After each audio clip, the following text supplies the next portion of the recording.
Root of 3 root of 3 root of 3 root of 3 root of 3ന്റെ വില കാണുക.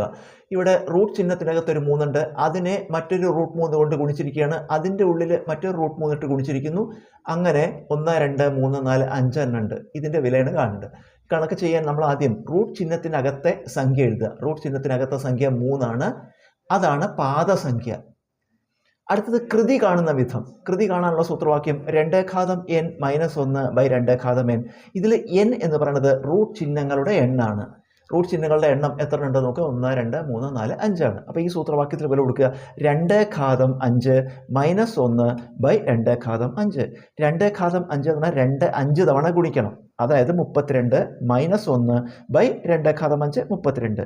32 ഒന്ന് കുറച്ചാൽ 31/32. ഇപ്പം നമുക്ക് ആദ്യം പാദസംഖ്യ കിട്ടി 3 ആണ്. ഇപ്പം കൃതി കിട്ടി 31/32. അപ്പോൾ ഉത്തരം എഴുതാൻ പാദസംഖ്യ എഴുതുക 3, അതിൻ്റെ കൃതിയായിട്ട് ഈ 31/32 എഴുതുക. ഉത്തരം 3(31/32).